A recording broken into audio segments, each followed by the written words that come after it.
Hitler ਨੇ ਕਿਸ ਕਾਮਯਾਬੀ ਨਾਲ ਵਰਤਿਆ ਆਪਣੀ ਨਾਜ਼ੀ ਆਈਡੀਓਲੋਜੀ ਨੂੰ ਫੈਲਾਉਣ ਦੇ ਲਈ। ਜਿਵੇਂ ਅੱਜ ਮੋਦੀ ਹਕੂਮਤ ਜਿਹਨੂੰ ਗੋਦੀ ਮੀਡੀਆ ਜਾਂ ਸੋਸ਼ਲ ਮੀਡੀਆ ਤੇ ਕਿਵੇਂ ਆਈਟੀ ਸੈਕਟਰ ਦੇ ਲੋਕ ਸਿਰਫ ਸਫਿਸਟੀਕੇਸ਼ਨ ਦੇ ਨਾਲ ਜਿਹੜਾ ਉਹਨਾਂ ਦਾ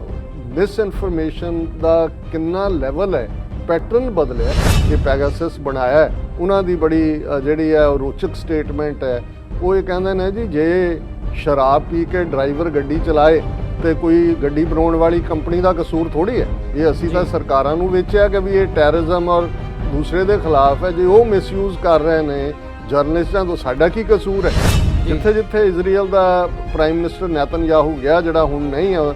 ਹਟਾਇਆ ਹੋਇਆ ਉਹਨੂੰ, ਉੱਥੇ ਕੁਝ ਦੇਰ ਬਾਅਦ ਇਹ ਜਿਹੜਾ ਸਪਾਈਵੇਅਰ ਪਹੁੰਚ ਜਾਂਦਾ। ਗੱਲ ਇਹ ਨਹੀਂ ਹੈ ਕਿ ਵੀ ਤੁਸੀਂ ਕਿਸ ਹੱਦ ਤੱਕ ਸਟੇਟ ਜਿਹੜੀ ਕਿ ਹਾਫਿਜ਼ ਹੈ ਲੋਕਾਂ ਦੇ ਮੁੱਢਲੇ ਇਨਸਾਨੀ ਹਕੂਕਾਂ ਦੀ, ਸਿਵਲ ਲਿਬਰਟੀਜ਼ ਦੀ,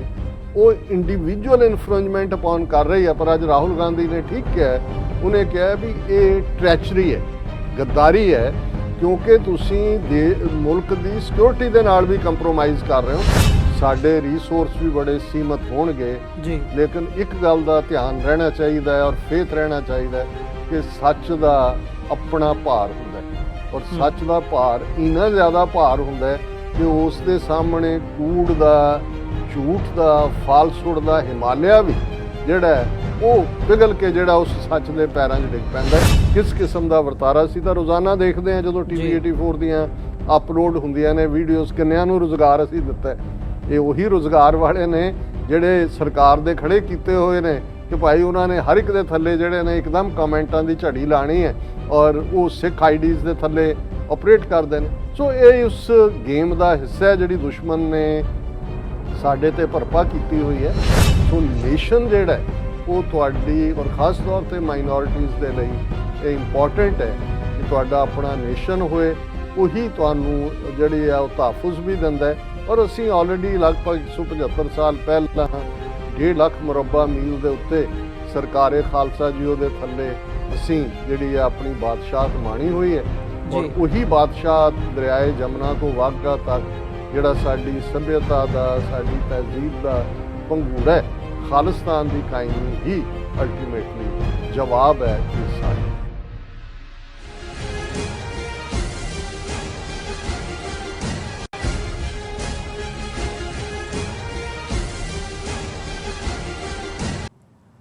ਵਾਹਿਗੁਰੂ ਜੀ ਕਾ ਖਾਲਸਾ, ਵਾਹਿਗੁਰੂ ਜੀ ਕੀ ਫਤਿਹ। TV 84 ਦੇ ਸਾਰੇ ਦਰਸ਼ਕ ਤੇ ਸਰੋਤੇ ਜਿਹੜੇ ਇਸ ਵਕਤ ਸਾਡੇ ਨਾਲ ਨਾਰਥ ਅਮਰੀਕਾ ਦੇ ਵਿੱਚੋਂ ਜੁੜੇ ਹੋਏ ਆ ਜਾਂ ਫਿਰ ਸੋਸ਼ਲ ਮੀਡੀਆ ਦੇ ਰਾਹੀਂ ਸਾਨੂੰ ਦੁਨੀਆ ਭਰ ਦੇ ਵਿੱਚ ਦੇਖ ਰਹੇ ਆ, ਮੈਂ ਅਮਰਵੀਰ ਸਿੰਘ ਅੱਜ ਇਸ ਸੱਚੋ ਸੱਚ ਪ੍ਰੋਗਰਾਮ ਦੇ ਵਿੱਚ ਆਪ ਸਭ ਦਾ ਤਹਿ ਦਿਲੋਂ ਸਵਾਗਤ ਕਰਦਾ। ਵਿਊਅਰਸ, ਨਾਰਮਲੀ ਨੀਲਮ ਕੌਰ ਇਸ ਸ਼ੋਅ ਨੂੰ ਕੰਡਕਟ ਕਰਦੇ ਆ, ਬਟ ਅੱਜ ਕੁਝ ਨਿੱਜੀ ਰੁਝੇਵਿਆਂ ਕਰਕੇ ਉਹ ਨਹੀਂ ਆਪਣੀ ਹਾਜ਼ਰੀ ਲਵਾ ਸਕੇ। ਸੋ ਉਹਨਾਂ ਦੀ ਜਗ੍ਹਾ ਦੇ ਉੱਤੇ ਅੱਜ ਮੇਰੀ ਡਿਊਟੀ ਲੱਗੀ ਹੈ। ਸੋ ਅੱਜ 23 ਜੁਲਾਈ 8 ਸਾਉਣ ਨਾਨਕਸ਼ਾਹੀ ਸੰਮਤ 553 ਦੇ ਦਿਨ ਅਸੀਂ ਇਸ ਹਫਤੇ ਦਾ ਜਿਹੜਾ ਅਖੀਰਲਾ ਪ੍ਰੋਗਰਾਮ ਹੈ ਸੱਚੋ ਸੱਚ ਪ੍ਰੋਗਰਾਮ ਉਹ ਕਰਨ ਜਾ ਰਹੇ ਹਾਂ। ਜਿਹੜੀਆਂ ਇਸ ਹਫਤੇ ਦੀਆਂ ਮੇਜਰ ਡਿਵੈਲਪਮੈਂਟਸ ਨੇ ਉਹਨਾਂ ਦੇ ਉੱਤੇ ਵਿਚਾਰ ਚਰਚਾ ਕਰਾਂਗੇ ਖਾਲਿਸਤਾਨ ਅਫੇਅਰ ਸੈਂਟਰ ਦੇ ਸੰਚਾਲਕ ਡਾਕਟਰ ਅਮਰਜੀਤ ਸਿੰਘ ਹੋਰਾਂ ਦੇ ਨਾਲ। ਤੇ ਜਿੱਥੇ ਸ਼ੁਰੂਆਤ ਦੇ ਵਿੱਚ ਜਿਵੇਂ ਅਸੀਂ ਹਮੇਸ਼ਾ ਇਸ ਪਿਛਲੇ ਜੂਨ ਦੇ ਮਹੀਨੇ ਤੋਂ ਸ਼ੁਰੂ ਕੀਤਾ ਸੀਗਾ ਸਪਾਂਸਰਸ਼ਿਪ ਡਰਾਈਵ ਦੇ ਥੱਲੇ, ਇਸ ਅੱਜ ਦੀ ਜਿਹੜੀ ਸਪਾਂਸਰਸ਼ਿਪ ਹੈ ਉਹ ਟਰਲਕ ਕੈਲੀਫੋਰਨੀਆ ਦੇ ਵਿੱਚੋਂ ਇੱਕ ਸੱਜਣ ਨੇ, ਸਿੰਘ ਨੇ, ਗੁਰਸਿੱਖ ਵੀਰ, ਉਹਨਾਂ ਵੱਲੋਂ ਸਪਾਂਸਰ ਕੀਤਾ ਗਿਆ। ਉਹਨਾਂ ਨੇ ਬੇਨਤੀ ਕੀਤੀ ਹੈ ਕਿ ਜਿਹੜਾ ਉਹਨਾਂ ਦਾ ਨਾਂ ਹੈ ਉਹ ਨਾ ਨਸ਼ਰ ਕੀਤਾ ਜਾਵੇ, ਗੁਪਤ ਰੱਖਿਆ ਜਾਵੇ। ਤੇ ਉਹਨਾਂ ਨੇ ਬੇਨਤੀ ਇਹ ਜ਼ਰੂਰ ਕੀਤੀ ਹੈ ਕਿ ਜਿੱਥੇ ਉਹਨਾਂ ਨੇ ਚੜ੍ਹਦੀ ਕਲਾ ਦੀ ਅਰਦਾਸ ਕੀਤੀ ਹੈ ਪੰਥ ਦੀ TV 84 ਦੀ, ਨਾਲ ਹੀ ਨਾਲ ਇਹ ਗੱਲ ਵੀ ਉਹਨਾਂ ਨੇ ਕਹੀ ਹੈ ਜਦੋਂ ਮੇਰੇ ਨਾਲ ਗੱਲ ਵੀ ਹੋ ਰਹੀ ਸੀ ਕਿ ਅਸੀਂ ਜਦੋਂ ਦੇਖਦੇ ਹਾਂ ਜਿਹੜੇ ਕੌਮ ਦੇ ਕਾਰਜ ਨੇ ਜਾਂ ਜਿਹੜੇ ਵੀ ਕੌਮ ਦੀ ਚੜ੍ਹਦੀ ਕਲਾ ਦੇ ਲਈ ਪ੍ਰੋਜੈਕਟ ਆਰੰਭੇ ਹੋਏ ਨੇ, ਉਹਨਾਂ ਨੂੰ ਹਮੇਸ਼ਾ ਜਿਹੜੀ ਹੈ ਉਹ ਫੰਡਿੰਗ ਦੀ ਜਾਂ ਸਪੋਰਟ ਦੀ ਥੋੜ੍ਹ ਰਹਿੰਦੀ ਆ। ਇੱਕ ਪਾਸੇ ਸਰਕਾਰੀ ਤਸ਼ੱਦਦ ਵੀ ਉਹ ਸਹਿੰਦੇ ਨੇ, ਸਰਕਾਰ ਦੀ ਵਿਰੋਧਤਾ ਵੀ ਚੱਲਦੇ ਨੇ, ਤੇ ਨਾਲ ਹੀ ਨਾਲ ਕੌਮ ਵੀ ਕਿਤੇ ਨਾ ਕਿਤੇ ਉਸ ਲੈਵਲ ਤੇ ਸਪੋਰਟ ਨਹੀਂ ਕਰਦੀ ਜੋ ਕਰਨੀ ਬਣਦੀ ਆ। ਸੋ ਉਹਨਾਂ ਨੇ ਅਪੀਲ ਕੀਤੀ ਹੈ ਕਿ ਜਿਹੜੇ ਵੀ ਪ੍ਰੋਜੈਕਟ ਨੇ TV 84 ਸਮੇਤ ਜਿਹੜੇ ਹੋਰ ਜਥੇਬੰਦੀਆਂ, ਆਰਗੇਨਾਈਜੇਸ਼ਨਸ ਜਾਂ ਜਿਹੜੇ ਪ੍ਰੋਜੈਕਟ ਕੌਮ ਦੀ ਚੜ੍ਹਦੀ ਕਲਾ ਦੇ ਲਈ ਕੰਮ ਕਰ ਰਹੇ ਆ, ਉਹਨਾਂ ਦੀ ਵੱਧ ਤੋਂ ਵੱਧ ਸਹਾਇਤਾ ਕੀਤੀ ਜਾਵੇ। ਸੋ ਆਓ ਸ਼ੁਰੂਆਤ ਕਰਦੇ ਹਾਂ ਡਾਕਟਰ ਅਮਰਜੀਤ ਸਿੰਘ ਹੋਰਾਂ ਦੇ ਨਾਲ ਫਤਿਹ ਦੀ ਸਾਂਝ ਪਾ ਕੇ। ਡਾਕਟਰ ਸਾਹਿਬ, ਤੁਹਾਡਾ ਸਵਾਗਤ ਹੈ ਜੀ। ਵਾਹਿਗੁਰੂ ਜੀ ਕਾ ਖਾਲਸਾ, ਵਾਹਿਗੁਰੂ ਜੀ ਕੀ ਫਤਿਹ ਜੀ। ਹਾਂਜੀ, ਅਮਰਵੀਰ ਸਿੰਘ ਜੀ, ਤੁਹਾਨੂੰ ਵੀ ਤੇ ਦੁਨੀਆ ਭਰ 'ਚ ਬੈਠੇ ਸਾਡੇ ਬਹੁਤ ਹੀ ਪਿਆਰੇ, ਸੋਹਣੇ, ਸਿਆਣੇ TV 84 ਦੇ ਦਰਸ਼ਕਾਂ ਨੂੰ ਵੀ ਵਾਹਿਗੁਰੂ ਜੀ ਕਾ ਖਾਲਸਾ, ਵਾਹਿਗੁਰੂ ਜੀ ਕੀ ਫਤਿਹ। ਤੇ ਸਾਡੇ ਬਹੁਤ ਹੀ ਪਿਆਰੇ ਮੁਸਲਮਾਨ ਭੈਣਾਂ ਭਰਾਵਾਂ ਨੂੰ ਅਸਲਾਮ ਵਾਲੇਕੁਮ। ਡਾਕਟਰ ਸਾਹਿਬ ਜ਼ਰੂਰ।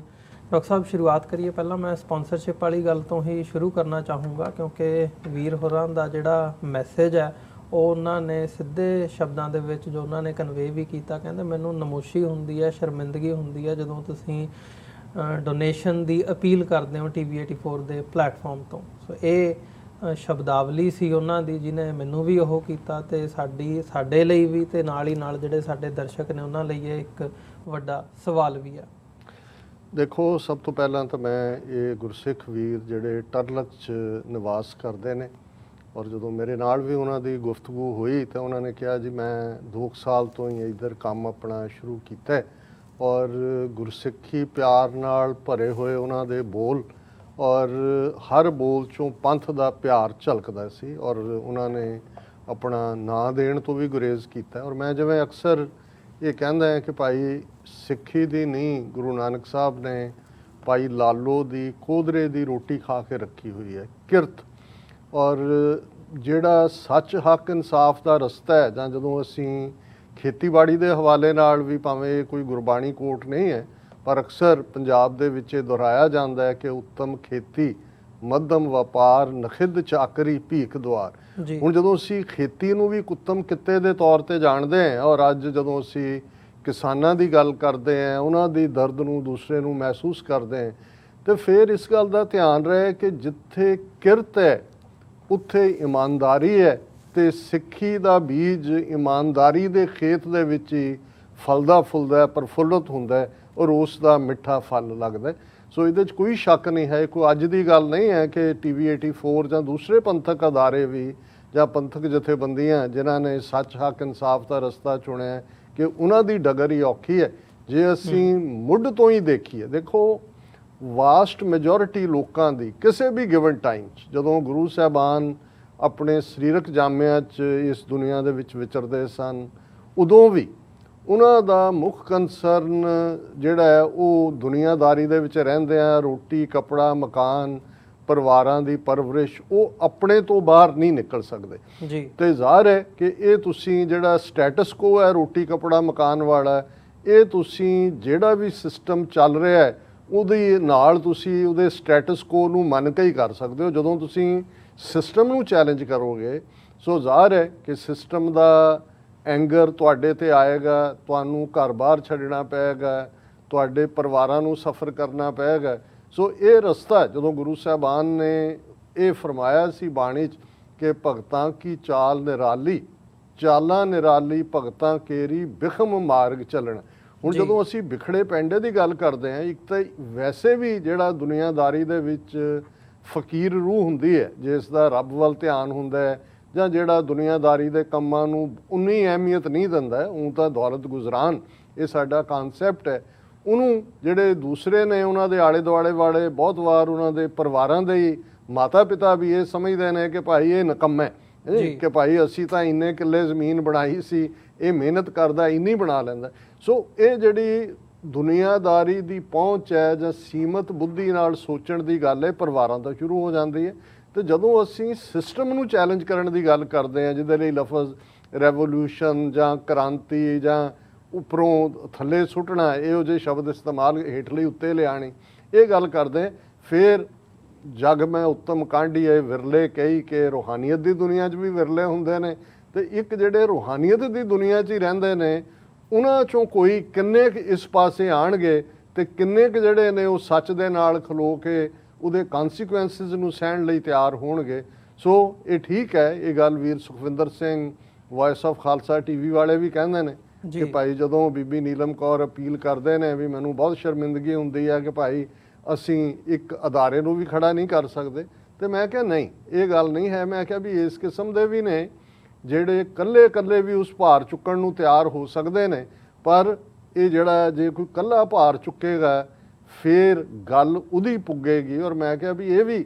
ਸਿੱਖੀ ਦਾ ਰਸਤਾ ਹੈ ਜਿੱਥੇ ਕਿ ਹਰ ਗੁਰਸਿੱਖ ਕਿਰਤੀ ਦਾ ਟਕਾ ਟਕਾ ਕੌਡੀ ਕੌਡੀ ਕਦੇ ਗੁਰੂ ਅਰਜਨ ਸਾਹਿਬ ਔਰ ਭਾਈ ਗੁਰਦਾਸ ਜੀ ਦੀ ਵਾਰ ਚੋਂ ਜਦੋਂ ਇੱਕ ਗਰੀਬ ਸਿੱਖ ਜਿਹਦੇ ਕੋਲ ਕੱਚੀ ਕੌਡੀ ਹੈ, ਜਦੋਂ ਕਿ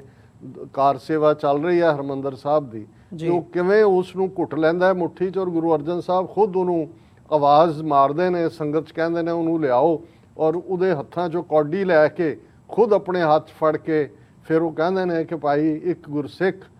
ਆਪਣਾ ਸਰਬੰਸ ਜਿਹੜਾ ਉਹ ਭੇਟ ਕਰ ਰਿਹਾ, ਔਰ ਭਾਈ ਗੁਰਦਾਸ ਜੀ ਦੀ ਕਲਮ ਚੱਲਦੀ ਹੈ ਕਿ ਭਾਈ ਇਹ ਜਿਹੜਾ ਭਾਵਨੀ ਭਗਤ ਪਾਏ ਕੌਡੀ ਅੱਗੇ ਭਾਗ, ਕਿ ਇਹ ਹੈ ਭਾਵਨੀ ਭਗਤੀ ਦੀ, ਕਿ ਉਹ ਕੌਡੀ ਉਹਦੇ ਕੋਲ ਹੈ ਤੇ ਉਹ ਸਾਰਾ ਕੁਝ ਹੀ ਦੇ ਰਿਹਾ। ਸੋ ਮੈਂ ਸਮਝਦਾ ਵੀ ਇਹ ਵੀ ਜਦੋਂ ਅਸੀਂ ਇਸ ਪ੍ਰੋਗਰਾਮ ਨੂੰ ਹੁਣ ਸ਼ੁਰੂ ਕੀਤਾ ਹੈ ਕਿ ਭਾਈ ਕੱਲੀ ਸਪਾਂਸਰਸ਼ਿਪ ਵੀ ਜਿਹੜੀ ਹੈ ਜਾਂ 4-5 ਸਿੰਘ ਸਿੰਘਣੀਆਂ ਰਲ ਕੇ ਵੀ ਕਰ ਸਕਣ, ਜਿੰਨਾ ਕੁ ਵੀ ਉਹਨਾਂ ਦੀ ਅਫੋਰਡੇਬਿਲਟੀ ਹੈ। ਸੋ ਇਹਦਾ ਮਕਸਦ ਵੀ ਅਸੀਂ ਕਿਸੇ ਇੱਕ ਦੋ ਵੱਡੀਆਂ ਧਿਰਾਂ ਦੇ ਉੱਤੇ ਨਹੀਂ ਡਿਪੈਂਡੈਂਟ ਹੋਣਾ ਚਾਹੁੰਦੇ, ਕਿਉਂਕਿ ਅਸੀਂ ਸਮਝਦੇ ਹਾਂ ਕਿ ਇਹਦੇ ਨਾਲ, ਇਸ ਪਾਰਟਿਸਿਪੇਸ਼ਨ ਦੇ ਨਾਲ ਜਿੱਥੇ ਸਾਨੂੰ ਬਲ ਮਿਲਦਾ ਹੈ ਉੱਥੇ ਇਹ ਜਿਹੜੀ ਹੈ ਇਹ ਕੌਮ ਦੀ ਗੱਲ ਹੈ, ਔਰ TV 84 ਕੌਮ ਦੀ ਨੁਮਾਇੰਦਗੀ ਕਰਦਾ ਹੈ। ਇਹ ਸਾਡਾ ਕੋਈ ਜਿਹੜਾ ਪ੍ਰੋਫਿਟ ਮੇਕਿੰਗ ਅਦਾਰਾ ਨਹੀਂ ਹੈ, ਅਸੀਂ ਨਾਨ ਪ੍ਰੋਫਿਟ ਆਰਗੇਨਾਈਜੇਸ਼ਨ ਦੇ ਥੱਲੇ ਹੀ ਕੰਮ ਕਰਦੇ ਹਾਂ, ਔਰ ਜਿਸ ਨੂੰ ਕਹਿੰਦੇ ਨੇ ਬੇਸ਼ੱਕ ਹੈਂਡ ਟੂ ਮਾਊਥ ਹੈ, ਪਰ ਇਹ ਵੀ ਗੁਰੂ ਦੀ ਕਲਾ ਹੈ, ਗੁਰੂ ਦੀ ਬਖਸ਼ਿਸ਼ ਹੈ ਕਿ ਦਸੰਬਰ 2012 'ਚ ਅਸੀਂ ਸ਼ੁਰੂ ਕੀਤਾ ਹੈ ਇਸ ਨੂੰ ਬਿਨਾਂ ਕੁਛ ਕੋਲ ਹੁੰਦਿਆਂ। ਲੇਕਿਨ ਜੇ ਇਹ ਪਿਛਲੇ 9 ਸਾਲ ਤੋਂ ਲਗਭਗ ਜਾਰੀ ਹੈ ਔਰ ਬੁਲੰਦੀਆਂ ਵੱਲ ਜਾ ਰਿਹਾ ਹੈ, ਤੇ ਸਤਿਗੁਰੂ ਦੀ ਰਹਿਮਤ ਹੈ ਔਰ ਇਹਨਾਂ ਵੀਰਾਂ ਦੀ ਜਿਨ੍ਹਾਂ ਨੇ ਹਮੇਸ਼ਾ ਹੀ ਇਹ ਸਮਝਿਆ ਵੀ ਇਹ ਪੰਥਕ ਅਦਾਰੇ ਦੇ ਨਾਤੇ ਉਹਨਾਂ ਦਾ ਫਰਜ਼ ਬਣਦਾ। ਸੋ ਅਸੀਂ ਇਸ ਗੁਰਸਿੱਖ ਵੀਰ ਦਾ ਬਹੁਤ-ਬਹੁਤ ਸ਼ੁਕਰੀਆ ਅਦਾ ਕਰਦੇ ਹਾਂ। ਜੀ ਬਿਲਕੁਲ, ਨਾਲ ਹੀ ਨਾਲ ਅਪੀਲ ਵੀ ਕਰਦੇ ਹਾਂ ਜਿਹੜੇ ਸਾਡੇ ਦਰਸ਼ਕ ਇਸ ਵਕਤ ਸਾਨੂੰ ਦੇਖ ਰਹੇ ਆ, ਸੋ ਸਕਰੀਨ ਦੇ ਉੱਤੇ ਤੁਹਾਡੇ ਇਨਫੋਰਮੇਸ਼ਨ ਵੀ ਆ ਰਹੀ ਹੈ, ਤੁਸੀਂ ਜਿਹੜਾ ਨੰਬਰ ਹੈ ਜਾਂ ਸਾਡੀ ਵੈਬਸਾਈਟ ਦੇ ਉੱਤੇ ਜਾ ਕੇ ਸਾਡੇ ਤੱਕ ਪਹੁੰਚ ਵੀ ਕਰ ਸਕਦੇ ਹੋ ਤੇ ਸਪਾਂਸਰ ਕਰ ਸਕਦੇ ਹੋ, ਜਿੰਨਾ ਵੀ ਤੁਹਾਡੀ ਦਸਵੰਧ ਦੇ ਵਿੱਚੋਂ ਤੁਸੀਂ ਉਹ ਆਪਣਾ ਯੋਗਦਾਨ ਪਾ ਸਕੋ ਇਸ ਕਾਰਜ ਵੱਲ। ਤੇ ਨਾਲ ਹੀ ਨਾਲ ਡਾਕਟਰ ਸਾਹਿਬ ਜਿਵੇਂ ਤੁਸੀਂ ਵੀ ਗੱਲ ਕੀਤੀ ਹੈ, ਅਸੀਂ ਹਕੂਮਤ ਦੀ ਗੱਲ ਕਰ ਰਹੇ ਸੀ ਤੁਸੀਂ ਕਿ ਹਕੂਮਤਾਂ ਦਾ ਜਿਹੜਾ ਤਾਪ ਹੈ ਜਾਂ ਉਹਨਾਂ ਦਾ ਜਿਹੜਾ ਵਿਰੋਧ ਹੈ ਉਹ ਝੱਲਣਾ ਪੈਂਦਾ, ਜਾਂ ਇਹਨੂੰ ਹੁਣ ਮਾਡਰਨ ਡੇ ਜੇ ਵਰਡ ਹੁਣ ਯੂਜ਼ ਹੁੰਦਾ ਉਹ ਹੁੰਦਾ ਹਿਊਮਨ ਰਾਈਟਸ। ਹਿਊਮਨ ਰਾਈਟਸ ਦੀ ਗੱਲ ਖਾਸ ਤੌਰ ਤੇ ਜਦੋਂ ਅਸੀਂ ਆਪਣੇ ਜਰਨਲਿਜ਼ਮ ਦੇ ਨਾਲ ਜਾਂ TV 84 ਦੇ ਨਾਲ ਜੋੜ ਕੇ ਦੇਖਦੇ ਹਾਂ, ਇਹਨੂੰ ਇੱਕ ਵੱਡੇ ਪਰਸਪੈਕਟਿਵ ਦੇ ਵਿੱਚ ਦੇਖਣਾ ਹੋਵੇ, ਹੁਣ ਜਿਹੜੀ ਪੈਗਾਸਸ ਰਿਪੋਰਟ ਆਈ ਹੈ ਜਾਂ ਇਹ ਸਾਰੇ ਖੁਲਾਸੇ ਹੋਏ ਨੇ, ਵੱਡਾ ਹਿੱਸਾ ਇਹਦਾ ਜਰਨਲਿਜ਼ਮ ਦੇ ਉੱਤੇ, ਪੱਤਰਕਾਰਾਂ ਦੇ ਉੱਤੇ ਕੇਂਦਰਿਤ ਹੈ। ਭਾਰਤ ਦੇ ਵਿੱਚ ਦੇਖਣਾ ਹੋਵੇ ਤੇ ਉਹ ਸਿੱਖ ਪੱਤਰਕਾਰਾਂ ਨੂੰ ਵੀ ਟਾਰਗੇਟ ਕੀਤਾ ਗਿਆ, ਕਸ਼ਮੀਰ ਦੇ ਪੱਤਰਕਾਰਾਂ ਦੀ ਗੱਲ ਵੀ ਹੋਈ ਹੈ, ਫਿਰ ਮਨੀਪੁਰ ਦੇ ਜਰਨਲਿਸਟ ਹੋਣ, ਦਿੱਲੀ ਦੇ ਵਿੱਚ ਹੋਣ, ਥਰੂ ਆਊਟ ਇੰਡੀਆ, ਮਤਲਬ ਇੰਡੀਆ ਤੋਂ ਲੈ ਕੇ ਈਵਨ ਮਿਡਲ ਈਸਟ ਤੱਕ ਅਸੀਂ 10 ਦੇਸ਼ਾਂ ਦੇ ਨਾਂ ਆਉਂਦੇ ਨੇ ਜਿਨ੍ਹਾਂ ਨੇ ਪੈਗਾਸਸ ਸਪਾਈਵੇਅਰ ਯੂਜ਼ ਕੀਤਾ ਕਿਤੇ ਨਾ ਕਿਤੇ ਵਿਰੋਧ ਦੀ ਆਵਾਜ਼ ਨੂੰ ਦਬਾਉਣ ਦੇ ਲਈ। ਵਿਰੋਧ ਕਾਹਦਾ, ਵਿਰੋਧ ਕਿਸ ਗੱਲ ਦਾ, ਉਹ ਗੱਲ ਵੀ ਮੋਟੀ ਲਿਆ ਕੇ ਜਿਹੜੀ ਹੈ ਉਹ ਹਕੂਮਤ ਦੇ ਨਾਲ ਜੁੜਦੀ ਹੈ ਤੇ ਆ ਕੇ ਹਿਊਮਨ ਰਾਈਟਸ ਦੇ ਉੱਤੇ ਜੁੜਦੀ ਹੈ। ਸੋ ਕੀ ਮਤਲਬ ਓਵਰਆਲ ਜੇ ਦੇਖਣਾ ਹੋਵੇ, ਅਸੀਂ ਜਿੱਥੋਂ ਗੱਲ ਸ਼ੁਰੂ ਕੀਤੀ ਹੈ ਵੀ ਗੱਲ ਅਸੀਂ ਜ਼ਰੂਰ ਕਰ ਰਹੇ ਹਾਂ, ਕੋਸ਼ਿਸ਼ ਅੱਗੇ ਵਧਣ ਦੀ ਜ਼ਰੂਰ ਕਰ ਰਹੇ ਹਾਂ, ਪਰ ਕਿਸ ਲੈਵਲ ਦੀ ਜਿਹੜੀ ਨਿਗਰਾਨੀ ਹੈ ਜਾਂ ਕਿਸ ਲੈਵਲ ਦੇ ਯਤਨ ਕੀਤੇ ਜਾ ਰਹੇ ਨੇ ਤਾਂ ਕਿ ਇਹ ਅਦਾਰੇ ਉੱਠ ਨਾ ਸਕਣ, ਗੱਲ ਨਾ ਕਰ ਸਕਣ, ਤੇ ਫਿਰ ਵੀ ਜੇ ਸਾਨੂੰ ਗੱਲ ਸਮਝ ਨਾ ਆਵੇ ਤੇ ਕੀ ਕਿਹਾ ਜਾਵੇ? ਦੇਖੋ, ਤੁਸੀਂ ਬੜਾ ਰੈਲੇਵੈਂਟ ਕਾਮੈਂਟ ਕੀਤਾ ਹੈ, ਸਵਾਲ ਘੱਟ ਹੈ, ਇਹ ਅੱਜ ਦੀ ਮੀਡੀਆ ਦੀ ਤਾਕਤ ਦਾ ਜ਼ਿਕਰ ਹੈ। ਔਰ ਸਟੇਟ ਜਿਹੜੀ ਆਲ ਮਾਈਟੀ ਹੈ, ਆਲ ਮਾਈਟੀ ਇੱਕ ਤਾਂ ਗੋਡ ਐਲਮਾਈਟੀ ਹੈ, ਪਰ ਜਦੋਂ ਅਸੀਂ ਸੋਵਰਨਿਟੀ ਸਟੇਟ ਦੀ ਗੱਲ ਕਰਦੇ ਹਾਂ ਉਹਦੇ ਕੋਲ ਸਾਰੇ ਹਕੂਕ ਨੇ, ਉਹ ਕਿਵੇਂ ਇਸ ਮੀਡੀਆ ਦੀ ਤਾਕਤ ਨੂੰ ਵੀ ਮਾਤ ਕਰਨ ਤੇ ਹੈ, ਇਹ ਕੋਈ ਨਵੀਂ ਗੱਲ ਨਹੀਂ ਹੈ। ਗੱਲ ਸਿਰਫ ਅੱਜ ਦੀ ਟੈਕਨੋਲੋਜੀਕਲ ਰੇਂਜ ਦੀ ਜਿਹੜੀ ਹੈ ਉਹ ਵਾਈਡਨੈਸ ਹੈ ਵੀ ਕਿੱਥੋਂ ਤੱਕ ਉਹ ਪਹੁੰਚ ਚੁੱਕੀ ਹੈ। ਹਾਲਾਂਕਿ ਜੇ ਅਸੀਂ ਪੁਰਾਣੇ ਜ਼ਮਾਨੇ 'ਚ ਵੀ ਦੇਖੀਏ, ਜਿੱਥੇ ਇੱਕ ਪਾਸੇ ਜਦੋਂ ਬਾਦਸ਼ਾਹ ਦਾ ਸਿਸਟਮ ਸੀ ਤੇ ਦਰਬਾਰਾਂ ਦੇ ਵਿੱਚ ਭੱਟ ਕਿਸਮ ਦੇ ਲੋਕ ਜਿਹੜੇ ਰਾਜਿਆਂ ਦੀ, ਬਾਦਸ਼ਾਹਾਂ ਦੇ ਗੁਣ ਗਾਇਨ ਕਰਦੇ ਸੀ, ਫਿਰ ਅਸੀਂ ਜਦੋਂ ਅਸੀਂ ਇਹ ਕਹਿੰਦੇ ਹਾਂ ਕਿ ਭਾਈ ਤੂੰ ਤਾਂ ਐਵੇਂ ਢਿੰਡੋਰਾ ਪਿੱਟ ਰਿਹਾ, ਡੌਂਡੀ ਪਿੱਟ ਦਿੱਤੀ, ਹੁਣ ਇਹ ਵੀ ਇਨਫੈਕਟ ਲੋਕਾਂ ਦੇ ਜਿਹੜਾ ਵਿਊ ਪੁਆਇੰਟ ਨੂੰ ਪ੍ਰਭਾਵਿਤ ਕਰਨ ਵਾਲੀ ਗੱਲ ਸੀ, ਜਿਹਨੂੰ ਕਿ ਕੋਈ ਚੀਜ਼ ਐਲਾਨੀਆ ਤੌਰ ਦੇ ਉੱਤੇ ਲੋਕਾਂ ਦੇ ਵਿੱਚ ਡਮਰੂ ਖੜਕਾ ਕੇ ਜਾਂ ਢੋਲ ਵਜਾ ਕੇ ਜਿਹੜੀ ਆ ਉਹ ਸੁਣਾਈ ਜਾਂਦੀ ਸੀ ਜੀ। ਫਿਰ ਅਸੀਂ ਇਹ ਵੀ ਦੇਖਦੇ ਹਾਂ ਜਿਹੜੀ ਥੋੜ੍ਹੀ ਬਹੁਤ ਸਫਿਸਟੀਕੇਸ਼ਨ ਆਈ ਤੇ ਫਿਰ ਜਿਹੜੀਆਂ ਸਟੇਟਾਂ ਇੱਕ ਦੂਜੇ ਨਾਲ ਤਕਰਾਰ 'ਚ ਹੁੰਦੀਆਂ ਸੀ ਉਹ ਦੂਸਰੀ ਸਟੇਟ ਦੇ ਵਿੱਚ ਉਸ ਕਿਸਮ ਦੇ ਲੋਕਾਂ ਨੂੰ ਭੇਜ ਦਿੰਦੀਆਂ ਸੀ ਜਿਹੜੀਆਂ ਉੱਥੇ ਜਾ ਕੇ, ਜਿਹਦੇ ਲਈ ਅੱਜ ਲਫ਼ਜ਼ ਮਿਸ ਇਨਫੋਰਮੇਸ਼ਨ ਜਾਂ ਡਿਸਇਨਫੋਰਮੇਸ਼ਨ ਇਸਤੇਮਾਲ ਕੀਤਾ ਜਾਂਦਾ ਹੈ, ਉਹ ਜਾ ਕੇ ਤਾਂ ਕਿ ਲੋਕਾਂ ਦੇ ਵਿੱਚ ਇੱਕ ਬਦਜ਼ਨੀ ਹੋਏ, ਸਿਸਟਮ ਤੋਂ ਉਹਨਾਂ ਦਾ ਟਰਸਟ ਟੁੱਟੇ। ਸੋ ਇਹ ਪੁਰਾਣੇ ਪੀਰੀਅਡ ਦੀ ਗੱਲ ਸੀ ਜਦੋਂ ਅਸੀਂ 19ਵੀਂ ਸਦੀ ਨੇਸ਼ਨ ਸਟੇਟਸ ਐਸਟੈਬਲਿਸ਼ ਹੁੰਦੀਆਂ ਔਰ 20ਵੀਂ ਸਦੀ ਜਿਹਦੇ 'ਚ ਕਿ ਦੋ ਵੱਡੇ ਸੰਸਾਰ ਯੁੱਧ ਹੁੰਦੇ ਨੇ, ਉਹਨਾਂ ਦੇ ਵਿੱਚ ਖਾਸ ਤੌਰ ਤੇ ਦੂਸਰੇ ਸੰਸਾਰ ਯੁੱਧ ਵੇਲੇ ਜਦੋਂ ਕਿ ਕਮਿਊਨੀਕੇਸ਼ਨ ਰਿਲੇਟਿਵਲੀ ਬੈਟਰ ਹੋ ਗਈ ਸੀ। ਪਹਿਲੇ ਫਸਟ ਵਰਲਡ, ਇਸ ਗੱਲ ਦਾ ਧਿਆਨ ਰਹੇ, ਪਹਿਲਾ ਵਰਲਡ ਵਾਰ ਜਿਹੜਾ ਉਹ ਤਾਂ ਟ੍ਰੈਂਚਿਸ ਦੇ ਵਿੱਚ ਲੜਿਆ ਗਿਆ, ਬੰਦੂਕ ਤੇ ਨਾਲ, ਔਰ ਟੈਂਕ ਵੀ ਨਹੀਂ ਸੀ ਔਰ ਕੋਈ ਇਸ ਕਿਸਮ ਦੀ ਕਮਿਊਨੀਕੇਸ਼ਨ ਵੀ ਨਹੀਂ ਸੀ, ਲੰਬਾ ਵਕਤ ਕੌਣ ਕਿੱਥੇ ਹੈ। ਦੂਸਰੇ ਸੰਸਾਰ ਯੁੱਧ ਦੇ ਪਹੁੰਚਦਿਆਂ ਜਿਹੜਾ ਹੈ ਉਹ ਰੇਡੀਓ ਸਿਗਨਲਿੰਗ ਜਾਂ ਨਿਊਜ਼ਪੇਪਰਸ, ਇਹ ਇੱਕ ਬੇਸ਼ੱਕ ਨਿਊਜ਼ਪੇਪਰਸ ਤਾਂ ਸਦੀਆਂ ਪਹਿਲਾਂ ਦੇ ਸੀ, ਲੇਕਿਨ ਕਿਵੇਂ ਫਿਰ ਐਜ਼ ਏ ਪ੍ਰੋਪੇਗੈਂਡਾ ਲਫ਼ਜ਼ ਜਦੋਂ ਅਸੀਂ ਦੇਖਦੇ ਹਾਂ, ਜਰਮਨ ਜ਼ਬਾਨ ਦਾ ਲਫ਼ਜ਼ ਹੈ ਔਰ ਇਹ ਜਦੋਂ ਕਿ ਹਿਟਲਰ ਨੇ ਕਿਸ ਕਾਮਯਾਬੀ ਨਾਲ ਵਰਤਿਆ ਆਪਣੀ ਨਾਜ਼ੀ ਆਈਡੀਓਲੋਜੀ ਨੂੰ ਫੈਲਾਉਣ ਦੇ ਲਈ, ਜਿਵੇਂ ਅੱਜ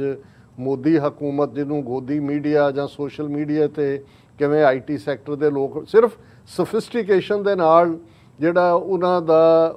ਮਿਸ ਇਨਫੋਰਮੇਸ਼ਨ ਦਾ ਕਿੰਨਾ ਲੈਵਲ ਹੈ, ਪੈਟਰਨ ਬਦਲਿਆ। ਔਰ ਇਹ ਉਹੀ ਪੀਰੀਅਡ ਸੀ ਕਿ ਈਵਨ ਇੱਕ ਸੈਪਰੇਟ ਵਜ਼ਾਰਤ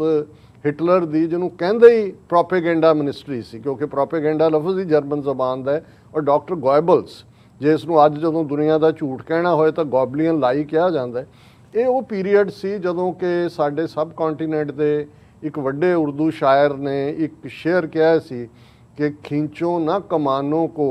ना तलवार निकालो, जब तोप मुकाबिल हो तो अखबार निकालो। सो ਜ਼ਾਹਰ ਹੈ ਕਿ ਨਿਊਜ਼ਪੇਪਰ ਔਰ ਉਹਦਾ ਜਰਮਨ ਪ੍ਰੋਪੇਗੈਂਡੇ ਨੇ ਯੂਰਪ ਦੇ ਵਿੱਚ ਬਹੁਤ ਸਾਰਾ ਪ੍ਰਭਾਵ ਪਾਇਆ, ਭਾਰਤ ਤੱਕ ਵੀ। ਅਸੀਂ ਇਹ ਦੇਖਦੇ ਹਾਂ ਕਿ ਜੇ ਉਸ ਜ਼ਮਾਨੇ 'ਚ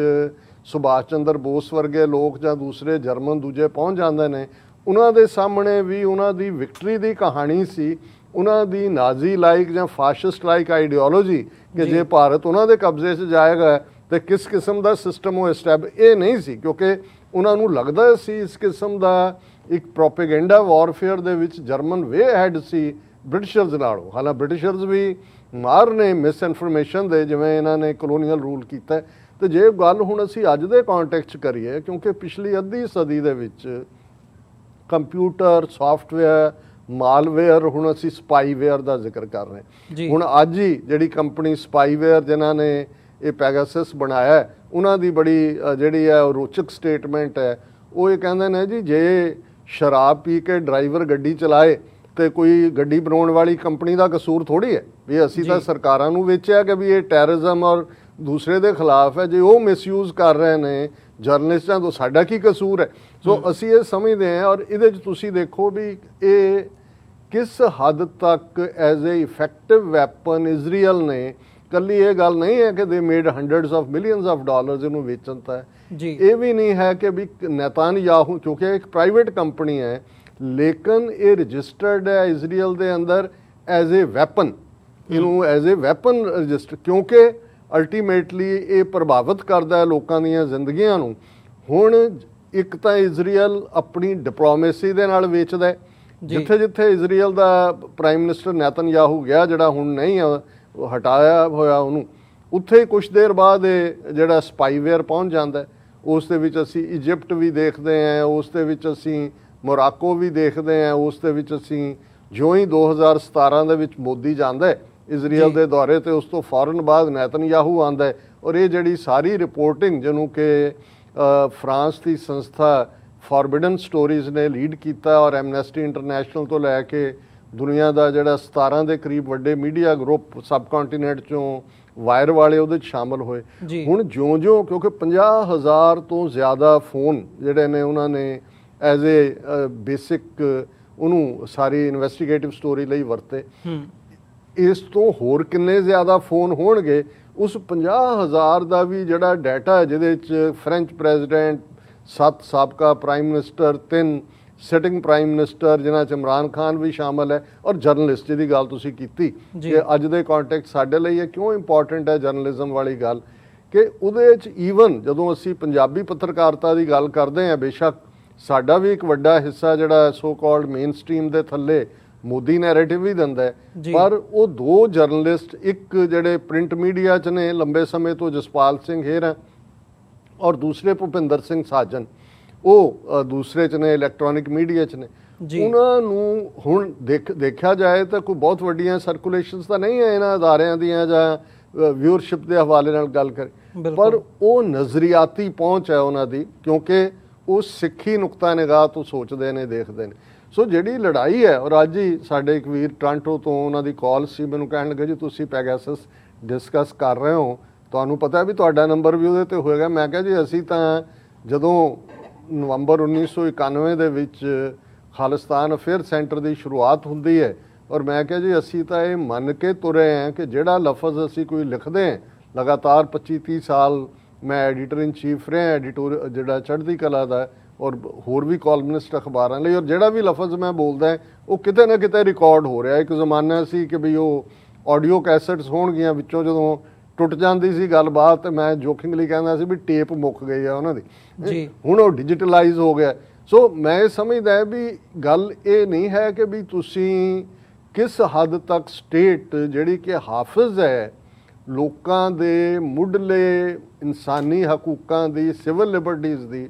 ਉਹ ਇੰਡੀਵਿਜੂਅਲ ਇਨਫਰਿੰਜਮੈਂਟ ਅਪਨ ਕਰ ਰਹੀ ਹੈ। ਪਰ ਅੱਜ ਰਾਹੁਲ ਗਾਂਧੀ ਨੇ ਠੀਕ ਕਿਹਾ, ਉਹਨੇ ਕਿਹਾ ਵੀ ਇਹ ਟ੍ਰੈਚਰੀ ਹੈ, ਗੱਦਾਰੀ ਹੈ, ਕਿਉਂਕਿ ਤੁਸੀਂ ਮੁਲਕ ਦੀ ਸਿਕਿਉਰਿਟੀ ਦੇ ਨਾਲ ਵੀ ਕੰਪਰੋਮਾਈਜ਼ ਕਰ ਰਹੇ ਹੋ। ਕਿੱਥੇ ਕਿੱਥੇ ਦਾ ਇਸਤੇਮਾਲ ਹੋਇਆ, ਹੁਣ ਇਹ ਵੀ ਆਇਆ ਕਿ ਈਵਨ ਜਿਹੜੇ ਫੌਜੀ ਜਰਨੈਲ ਔਰ ਦੂਸਰੇ ਨੇ ਉਹਨਾਂ ਦਾ ਵੀ ਹੁੰਦਾ, ਈਵਨ ਇਹਨਾਂ ਦੇ ਆਪਣਿਆਂ ਦਾ ਵੀ ਹੈ। ਚੀਫ ਜਸਟਿਸ ਕਿਵੇਂ ਡਿਸੀਜਨ ਮੇਕਿੰਗ ਨੂੰ ਪ੍ਰਭਾਵਿਤ ਕੀਤਾ। ਪਰ ਮੈਂ coming back to the original, ਕਿ ਇੱਕ ਗੱਲ ਦੀ ਅਸੀਂ ਅਹਿਮੀਅਤ ਸਮਝੀਏ ਕਿ ਬੇਸ਼ੱਕ ਸਟੇਟ ਬਹੁਤ ਪਾਵਰਫੁਲ ਹੈ, ਸਾਡੇ ਰਿਸੋਰਸ ਵੀ ਬੜੇ ਸੀਮਤ ਹੋਣਗੇ ਜੀ, ਲੇਕਿਨ ਇੱਕ ਗੱਲ ਦਾ ਧਿਆਨ ਰਹਿਣਾ ਚਾਹੀਦਾ ਹੈ ਔਰ ਫੇਥ ਰਹਿਣਾ ਚਾਹੀਦਾ ਹੈ ਕਿ ਸੱਚ ਦਾ ਆਪਣਾ ਭਾਰ ਹੁੰਦਾ ਹੈ, ਔਰ ਸੱਚ ਦਾ ਭਾਰ ਇੰਨਾ ਜ਼ਿਆਦਾ ਭਾਰ ਹੁੰਦਾ ਹੈ ਕਿ ਉਸ ਦੇ ਸਾਹਮਣੇ ਕੂੜ ਦਾ, ਝੂਠ ਦਾ, ਫਾਲਸੂਡ ਦਾ ਹਿਮਾਲਿਆ ਵੀ ਜਿਹੜਾ ਉਹ ਪਿਘਲ ਕੇ ਜਿਹੜਾ ਉਸ ਸੱਚ ਦੇ ਪੈਰਾਂ 'ਚ ਡਿੱਗ ਪੈਂਦਾ। ਔਰ ਅਸੀਂ ਇਹੀ ਗੱਲ ਹੁਣ ਜਦੋਂ ਗੁਰੂ ਨਾਨਕ ਸਾਹਿਬ ਨੇ ਬਾਬਰ ਨੂੰ ਵੰਗਾਰਿਆ, ਜਾਂ ਵੇਲੇ ਦੇ ਹਾਕਮ ਜਿਹੜੇ ਉਸ ਵੇਲੇ ਦਿੱਲੀ ਦੇ ਉੱਤੇ ਕਾਬਜ਼ ਸੀ, ਜਿਨ੍ਹਾਂ ਦਾ ਜ਼ੁਲਮ ਦੀ ਜਿਹੜੀ ਹੈ ਉਸ ਨੂੰ ਗੁਰੂ ਸਾਹਿਬ ਦੇ ਆਪਣੇ ਜਿਹੜੇ ਕਥਨ ਨੇ ਉਹਨਾਂ 'ਚ ਅਸੀਂ ਦੇਖਦੇ ਕਿ ਰਾਜੇ ਸ਼ੀਂ ਮੁਕੱਦਮ ਕੁੱਤੇ, ਜਾਏ ਜਗਾਇਨ ਬੈਠੇ ਸੁੱਤੇ, ਚਾਕਰ ਨਹਿੰਦਾ ਪਾਇਨ ਘਾਓ, ਰਤ ਪਿਤ ਕੁੱਤਿਓ ਚਟ ਜਾਓ। ਹੁਣ ਇੰਨੀ ਸਟਰੋਂਗ ਸਟੇਟਮੈਂਟ, ਔਰ ਕੌਣ ਇਹ ਇਮੈਜਨ ਕਰ ਸਕਦਾ ਸੀ ਕਿ ਇੱਕ ਫਕੀਰ, ਰੱਬ ਨਾਲ ਜੁੜਿਆ ਹੋਇਆ ਇਨਸਾਨ, ਜਿਸ ਨੂੰ ਆਮ ਲੋਕ, ਜਿਹਨੂੰ ਗੁਰੂ ਨਾਨਕ ਸਾਹਿਬ ਨੇ ਫਰਮਾਇਆ, ਕੋ ਕਹਿ ਭੂਤਨਾ ਕੋ ਕਹਿ ਬੇਤਾਲਾ, ਕੋਈ ਆਖੇ ਆਦਮੀ ਨਾਨਕ ਬੇਚਾਰਾ, ਭਇਆ ਦੀਵਾਨਾ ਸ਼ਾਹ ਕਾ ਨਾਨਕ ਬੌਰਾਨਾ, ਕਿ ਇਹ ਬੌਰਾ ਸ਼ਾਹ ਦਾ ਦੀਵਾਨਾ ਜਿਹਨੂੰ ਕੋਈ ਭੂਤਨਾ ਕੋਈ ਕਹਿੰਦਾ, ਕਦੇ ਇਸ ਬਾਬੇ ਕੇ, ਇਸ ਗੁਰੂ ਨਾਨਕ ਦੇ ਸਿੱਖ ਖਲੋਣਗੇ ਔਰ ਜ਼ਾਲਮ ਸਾਮਰਾਜਾਂ ਨੂੰ ਦੋ ਜਿਹੜੇ ਨੇ ਸਾਈਮਲਟੇਨੀਅਸਲੀ ਇੱਕੋ ਵੇਲੇ ਇੱਕ ਸਦੀ ਦੀ ਪਰਸੀਕਿਊਸ਼ਨ ਚੋਂ ਨਿਕਲ ਕੇ ਉਹਨਾਂ ਨੂੰ ਤਰਾਸ਼ਾਹੀ ਕਰਨਗੇ। ਇਹ ਸੱਚ ਦੀ ਕਰਾਮਾਤ ਹੈ। ਸੱਚ ਕੀ ਬਾਣੀ ਨਾਨਕ ਆਖੈ, ਸੱਚ ਸੁਣਾਏ ਸੀ ਸੱਚ ਕੀ ਬੇਲਾ। ਸੋ ਸਾਡੇ ਲਈ ਅਸੀਂ ਸਮਝਦੇ ਹਾਂ ਵੀ ਸੀਮਤ ਸਾਧਨਾਂ ਦੇ ਚੱਲਦੇ ਹਾਂ, ਔਰ ਇਹਦੇ 'ਚ ਵੀ ਅਨਫੋਰਚੂਨੇਟਲੀ ਕਿਸ ਕਿਸਮ ਦਾ ਇੱਕ ਆਪਣਾ ਜਿਹੜਾ ਸਾਡਿਆਂ 'ਚੋਂ ਹੀ ਉਸ ਕਿਸਮ ਦੇ ਲੋਕ ਵੀ ਨੇ ਜਿਨ੍ਹਾਂ ਕੋਲ ਨੈਗੇਟਿਵਿਟੀ ਤੋਂ ਬਿਨਾਂ ਕੁਛ ਨਹੀਂ ਹੈ, ਕੁਛ ਨਾ ਕੁਛ ਤਾਂ ਕਰਨਾ ਹੀ ਹੈ। ਔਰ ਉਹਨਾਂ ਬਾਰੇ ਵੀ ਜਦੋਂ ਕੋਈ ਵੀਰ ਕੰਸਰਨਡ ਵੀ ਹੁੰਦੇ ਨੇ, ਅੱਜ ਕੱਲ੍ਹ ਵੀ ਇਸ ਕਿਸਮ ਦਾ ਕੁਛ ਫੇਸਬੁੱਕ 'ਤੇ ਜਾਂ ਕੁਛ ਹੋਰ ਅਦਾਰਿਆਂ 'ਚ ਚੱਲ ਰਿਹਾ ਹੈ, ਤਾਂ ਮੇਰਾ ਇੱਕੋ ਹੀ ਕਹਿਣਾ ਹੁੰਦਾ ਹੈ ਕਿ ਜਿਤ ਜਿਤ ਲਾਏ ਤਿਤ ਲਗੇ ਹਰ ਨਾਥ, ਨਾਨਕ ਇਨ ਕੇ ਕਛੂ ਨਾ ਹਾਥ। ਕਿ ਇਹਨਾਂ ਵਿਚਾਰਿਆਂ 'ਤੇ ਤਰਸ ਕਰੋ, ਇਹ ਜ਼ਹਿਨੀ ਤੌਰ 'ਤੇ ਬਿਮਾਰ ਨੇ, ਇਹਨਾਂ ਦੇ ਉੱਤੇ ਗੁੱਸਾ ਕਰਨਾ, ਭੜਕਣਾ, ਰਿਐਕਟ ਕਰਨਾ ਇਹ ਨਹੀਂ ਬਣਦਾ। ਇੱਕ ਪਾਸੇ ਇਹ ਅਣਪੋਲ ਹੀ ਇਸ ਕਿਸਮ ਦੀ ਜਿਹੜੀ ਆ ਕਰਤੂਤ ਕਰ ਰਹੇ ਨੇ, ਤੇ ਦੂਸਰੇ ਪਾਸੇ ਸਰਕਾਰ ਦੇ ਬਣਾਏ ਹੋਏ ਲੋਕ ਜਿਹੜੇ ਕਿ ਜਾਲੀ ਆਈਡੀਜ਼ ਦੇ ਨਾਲ ਕਿਸ ਕਿਸਮ ਦਾ ਵਰਤਾਰਾ ਸੀ ਤਾਂ ਰੋਜ਼ਾਨਾ ਦੇਖਦੇ ਹਾਂ ਜਦੋਂ TV 84 ਦੀਆਂ ਅਪਲੋਡ ਹੁੰਦੀਆਂ ਨੇ ਵੀਡੀਓਜ਼, ਕਿੰਨਿਆਂ ਨੂੰ ਰੁਜ਼ਗਾਰ ਅਸੀਂ ਦਿੱਤਾ। ਇਹ ਉਹੀ ਰੁਜ਼ਗਾਰ ਵਾਲੇ ਨੇ ਜਿਹੜੇ ਸਰਕਾਰ ਦੇ ਖੜੇ ਕੀਤੇ ਹੋਏ ਨੇ ਕਿ ਭਾਈ ਉਹਨਾਂ ਨੇ ਹਰ ਇੱਕ ਦੇ ਥੱਲੇ ਜਿਹੜੇ ਨੇ ਇੱਕਦਮ ਕਮੈਂਟਾਂ ਦੀ ਝੜੀ ਲਾਣੀ ਹੈ, ਔਰ ਉਹ ਸਿੱਖ ਆਈਡੀਜ਼ ਦੇ ਥੱਲੇ ਆਪਰੇਟ ਕਰਦੇ ਨੇ। ਸੋ ਇਹ ਉਸ ਗੇਮ ਦਾ ਹਿੱਸਾ ਹੈ ਜਿਹੜੀ ਦੁਸ਼ਮਣ ਨੇ ਸਾਡੇ ਤੇ ਭਰਪਾ ਕੀਤੀ ਹੋਈ ਹੈ, ਔਰ ਅਸੀਂ ਜਿਹੜਾ ਮਸਤਾਂ ਵਾਂਗ, ਉਹਨਾਂ ਫਕੀਰਾਂ ਵਾਂਗ ਆਪਣੀ ਮੰਜ਼ਲ ਵੱਲ ਅੱਖਾਂ ਰੱਖ ਕੇ, ਜਿਹਨੂੰ ਇੱਕ ਸਿਆਣੇ ਸੱਜਣ ਨੂੰ ਕਿ ਜਿਹੜਾ ਇੱਕ ਸਫਲ ਜਨਰਲ ਸੀ, ਇੱਕ ਵਾਰ ਪੁੱਛਿਆ ਫੌਜੀਆਂ ਨੇ ਕਿ ਸਾਨੂੰ ਕੀ ਕਰਨਾ ਚਾਹੀਦਾ ਹੈ, ਤਾਂ ਉਹਨੇ ਕਿਹਾ ਜੀ run the race of your life with the eyes fixed on your goal, ਕਿ ਜ਼ਿੰਦਗੀ ਦੀ ਦੌੜ ਦੌੜੋ, ਅੱਖਾਂ ਤੁਹਾਡੀਆਂ ਜਿਹੜੀਆਂ ਨੇ ਉਹ ਤੁਹਾਡੇ ਗੋਲ ਤੇ ਰਹਿਣ। ਸੋ ਅਸੀਂ ਇਸ ਕਨਕਲੂਜਨ ਤੇ ਪਹੁੰਚੇ ਹੋਏ ਹਾਂ ਜੀ ਕਿ ਬਿਨਾਂ ਆਪਣਾ ਰਾਜ ਭਾਗ ਕਾਇਮ ਕੀਤੇ, ਬਿਨਾਂ ਸਿੱਖੀ ਦੀ ਬਾਦਸ਼ਾਹਤ ਦੇ, ਸਿੱਖ ਸੋਵਰਨਿਟੀ ਦੇ, ਦਰਿਆਏ ਜਮਨਾ ਤੋਂ ਵਾਘਾ ਤੱਕ ਇੰਡੀਪੈਂਡੈਂਟ ਸੋਵਰਨ ਨੇਸ਼ਨ ਖਾਲਿਸਤਾਨ ਦੇ, ਅਸੀਂ ਉਸ ਖਿੱਤੇ ਦੇ ਵਿੱਚ ਸਰਵਾਈਵ ਨਹੀਂ ਕਰ ਸਕਾਂਗੇ। ਇਹ ਨਹੀਂ ਹੈ ਕਿ ਸਿੱਖੀ ਖਤਮ ਹੋ ਜਾਏਗੀ, ਲੇਕਿਨ ਜੋ ਹਸ਼ਰ ਬੁੱਧ ਧਰਮ ਦਾ ਹੋਇਆ, ਜੇ ਅਸੀਂ ਆਪਣੀਆਂ ਰੂਟਸ ਨਾਲੋਂ ਟੁੱਟ ਗਏ, ਆਪਣੀ ਧਰਤੀ ਨਾਲੋਂ ਟੁੱਟ ਗਏ, ਤੇ ਫਿਰ ਬਾਹਰ ਡਾਇਸਪੋਰਾ ਕਮਿਊਨਿਟੀਜ਼ ਕਿੰਨੀ ਕੁ ਦੇਰ ਅਲਟੀਮੇਟਲੀ ਹੌਲੀ ਮਾਈਨੋਰਿਟੀਜ਼ ਦੀ ਇਹ ਤਰਾਸਦੀ ਹੁੰਦੀ ਹੈ ਕਿ ਉਹ ਕਿਸੇ ਵੀ ਸੈਟਅਪ 'ਚ ਰਹਿਣ, ਅਲਟੀਮੇਟਲੀ ਉਹਨਾਂ ਦਾ ਕਾਡਰ ਖੁਰਦਾ ਚਲਾ ਜਾਂਦਾ ਹੈ, ਉਹਨਾਂ ਦੀਆਂ ਵੈਲਿਊਜ਼ ਕੰਪਰੋਮਾਈਜ਼ ਹੁੰਦੀਆਂ ਚਲੀਆਂ ਜਾਂਦੀਆਂ। ਜੇ ਅਸੀਂ ਅੱਜ ਪਾਰਸੀਆਂ ਦਾ ਹਾਲ ਦੇਖੀਏ, ਈਰਾਨ 'ਚੋਂ ਨਿਕਲੇ, ਇੰਡੀਆ 'ਚ ਆਏ, ਕਿੰਨੀ ਪ੍ਰੋਸਪੈਰਿਟੀ, ਇੱਕ ਸਟੇਜ ਦੇ ਉੱਤੇ ਸਾਰੀ ਇੰਡਸਟਰੀ, ਜਮਸ਼ੇਦ ਜੀ ਨਸਰਵੰਤ ਟਾਟਾ ਤੋਂ ਲੈ ਕੇ ਫਿਲਮੀ ਇੰਡਸਟਰੀ, ਈਵਨ ਜਦੋਂ ਪੰਜਾਬੀ ਜਾਂ ਦੂਸਰੇ ਫਿਲਮ ਇੰਡਸਟਰੀ 'ਚ ਗਏ ਨੇ 1994 ਤੋਂ ਪਹਿਲਾਂ, ਸਾਰਾ ਥੀਏਟਰ ਪਾਰਸੀਆਂ ਕੋਲ ਸੀ, ਫਿਲਮ ਇੰਡਸਟਰੀ ਸਾਰੀ ਪਾਰਸੀਆਂ ਦੇ ਕੋਲ ਸੀ। ਪਰ ਅੱਜ ਉਹਨਾਂ ਦਾ ਸਭ ਤੋਂ ਵੱਡਾ ਫਿਕਰ ਹੈ, ਹਰ ਸੈਂਸਸ ਤੋਂ ਬਾਅਦ ਉਹਨਾਂ ਦੀ ਆਬਾਦੀ ਬਹੁਤ ਥੋੜ੍ਹੀ ਹੁੰਦੀ ਹੈ, ਘਟਦੀ ਜਾਂਦੀ ਹੈ, ਘਟਦੀ ਜਾ ਰਹੀ ਹੈ, ਔਰ ਉਹਨਾਂ ਨੂੰ ਇਹ ਹੈ ਕਿ ਆਲਮੋਸਟ ਅਸੀਂ ਖਾਤਮੇ ਵੱਲ ਜਾ ਰਹੇ ਹਾਂ। ਸੋ ਨੇਸ਼ਨ ਜਿਹੜਾ ਉਹ ਤੁਹਾਡੀ, ਔਰ ਖ਼ਾਸ ਤੌਰ 'ਤੇ ਮਾਈਨੋਰਿਟੀਜ਼ ਦੇ ਲਈ ਇਹ ਇੰਪੋਰਟੈਂਟ ਹੈ ਕਿ ਤੁਹਾਡਾ ਆਪਣਾ ਨੇਸ਼ਨ ਹੋਏ, ਉਹੀ ਤੁਹਾਨੂੰ ਜਿਹੜੀ ਆ ਉਹ ਤਹਫ਼ੁਜ਼ ਵੀ ਦਿੰਦਾ ਹੈ। ਔਰ ਅਸੀਂ ਆਲਰੇਡੀ ਲਗਭਗ 175 ਸਾਲ ਪਹਿਲਾਂ 1.5 ਲੱਖ ਮੁਰੱਬਾ ਮੀਲ ਦੇ ਉੱਤੇ ਸਰਕਾਰੇ ਖਾਲਸਾ ਜੀ ਉਹਦੇ ਥੱਲੇ ਅਸੀਂ ਜਿਹੜੀ ਆ ਆਪਣੀ ਬਾਦਸ਼ਾਹਤ ਮਾਣੀ ਹੋਈ ਹੈ, ਔਰ ਉਹੀ ਬਾਦਸ਼ਾਹਤ ਦਰਿਆਏ ਜਮਨਾ ਤੋਂ ਵਾਘਾ ਤੱਕ ਜਿਹੜਾ ਸਾਡੀ ਸੱਭਿਅਤਾ ਦਾ, ਸਾਡੀ ਤਹਿਜ਼ੀਬ ਦਾ ਪੰਘੂੜਾ ਹੈ, ਖਾਲਿਸਤਾਨ ਦੀ ਕਾਇਮੀ ਹੀ ਅਲਟੀਮੇਟਲੀ ਜਵਾਬ ਹੈ ਇਸ ਸਾਰੇ ਦਾ। ਜੀ ਡਾਕਟਰ ਸਾਹਿਬ, ਬਿਲਕੁਲ ਜਿਵੇਂ ਤੁਸੀਂ ਇਹ ਗੱਲ ਅਖੀਰ ਦੇ ਵਿੱਚ ਕੀਤੀ ਹੈ, ਮੈਂ ਸਮਝਦਾ ਸਾਡੇ ਲਈ ਜਾਂ ਸਾਡੇ ਦਰਸ਼ਕਾਂ ਲਈ ਵੀ ਇਹ ਇੱਕ ਸਬਕ ਵੀ ਹੈ ਤੇ ਇੱਕ ਧਿਆਨ ਮੰਗਦੀ ਹੈ ਇਹ ਗੱਲ ਕਿ ਸਾਡੀ ਬੋਲੀ ਦੇ ਉੱਤੇ ਕਿਵੇਂ ਹਮਲਾ ਹੋ ਰਿਹਾ ਹੈ। ਅਸੀਂ ਆਪਣੀ ਜਿਹੜੀ ਨੈਸ਼ਨਲਿਜ਼ਮ ਦੀ ਭਾਵਨਾ ਹੈਗੀ ਹੈ ਉਹਦੇ ਤੋਂ ਕਿਤੇ ਨਾ ਕਿਤੇ ਅਸੀਂ ਪਿੱਛੇ ਹਟਦੇ ਜਾ ਰਹੇ ਹਾਂ। ਹੈਰੀਟੇਜ ਦੀ ਗੱਲ ਹੋਵੇ, ਹਿਸਟਰੀ ਦੀ ਗੱਲ ਹੋਵੇ ਜਾਂ ਮਨੁੱਖੀ ਅਧਿਕਾਰਾਂ ਦੀ ਜਦੋਂ ਅਸੀਂ ਗੱਲ ਕਰਦੇ ਹਾਂ, ਅਸੀਂ ਉਹ ਸਾਰੇ ਇਸ਼ੂਜ਼ ਜਿਹੜੇ ਨੇ ਉਹ ਡਿਸਕਸ ਕਰਦੇ ਹਾਂ TV 84 ਦੇ ਪਲੇਟਫਾਰਮ ਰਾਹੀਂ। ਪਰ ਕਿਤੇ ਨਾ ਕਿਤੇ ਸਾਡਾ ਇੱਕ ਵੱਡਾ ਹਿੱਸਾ ਇਹਨਾਂ ਇਸ਼ੂਜ਼ ਦੀ ਅਹਿਮੀਅਤ ਨੂੰ ਨਾ ਸਮਝਦਿਆਂ ਹੋਇਆਂ, ਜਿਵੇਂ ਡਾਕਟਰ ਸਾਹਿਬ ਨੇ ਵੀ ਜ਼ਿਕਰ ਕੀਤਾ ਵੀ ਉਹਨਾਂ ਇਸ਼ੂਜ਼ ਦੇ ਉੱਤੇ ਫੋਕਸ ਚਲਿਆ ਜਾਂਦਾ, ਕਿਹਨੇ ਕਿਹਨੂੰ ਗਾਲਾਂ ਕੱਢ ਦਿੱਤੀਆਂ, ਕਿਹਦਾ ਕਿੱਧਰ ਨੂੰ ਕੀ ਹੋ ਗਿਆ, ਤੇ ਅਸੀਂ ਉਸ ਡਿਬੇਟ ਦੇ ਵਿੱਚ ਫਸ ਜਾਂਦੇ ਹਾਂ ਜਿਹਦੇ ਚੋਂ ਨਿਕਲਣਾ ਕੁਝ ਨਹੀਂ ਹੁੰਦਾ, ਜਿਹਦੀ ਕੋਈ ਰੈਲੇਵੈਂਸ ਨਹੀਂ ਹੁੰਦੀ। ਉਹ ਇੱਕ ਆਪਸੀ ਖੈਬੜਬਾਜ਼ੀ ਤੋਂ ਬਿਨਾਂ ਜਾਂ ਚੌਧਰ ਜਾਂ ਈਗੋ ਦੀ ਭੁੱਖ ਤੋਂ ਬਿਨਾਂ ਉਹਦੇ ਵਿੱਚੋਂ ਹੋਰ ਕੁਝ ਨਹੀਂ ਨਿਕਲਦਾ, ਤੇ ਜਿਹੜੇ ਰੀਅਲ ਇਸ਼ੂਜ਼ ਨੇ ਉਹਨਾਂ 'ਤੇ ਸਾਡਾ ਧਿਆਨ ਹੀ ਨਹੀਂ ਜਾਂਦਾ। ਸੋ ਅਸਲ ਜਿਹੜੇ ਮੁੱਦੇ ਨੇ ਉਹਨਾਂ ਨੂੰ ਪਛਾਣੀਏ, ਉਹਨਾਂ ਨੂੰ ਸਮਝੀਏ, ਤੇ ਅਸੀਂ ਉਹਦੇ ਬਾਰੇ ਇੰਡੀਵਿਜੂਅਲਿਸਟਿਕ ਅਪਰੋਚ ਨੂੰ ਮੁੱਖ ਰੱਖਦਿਆਂ ਹੋਇਆਂ ਕੀ ਕਰ ਸਕਦੇ ਹਾਂ, ਇਹ ਸਾਡੇ ਅੱਗੇ ਇੱਕ ਸਵਾਲ ਡੇਲੀ ਬੇਸਿਸ ਦੇ ਉੱਤੇ ਹੋਣਾ ਚਾਹੀਦਾ। ਸੋ ਡਾਕਟਰ ਸਾਹਿਬ, ਇੱਕ ਬ੍ਰੇਕ ਦੇ ਲਈ ਇੱਥੇ ਰੁਕਦੇ ਹਾਂ। ਵਿਊਅਰਸ, ਇੱਕ ਛੋਟੇ ਜਿਹੇ ਬ੍ਰੇਕ ਤੋਂ ਬਾਅਦ ਦੁਬਾਰਾ ਤੁਹਾਡੇ ਨਾਲ ਇੱਥੋਂ ਹੀ ਵਿਚਾਰਾਂ ਦੀ ਸਾਂਝ ਪਾਵਾਂਗੇ ਅੱਗੇ।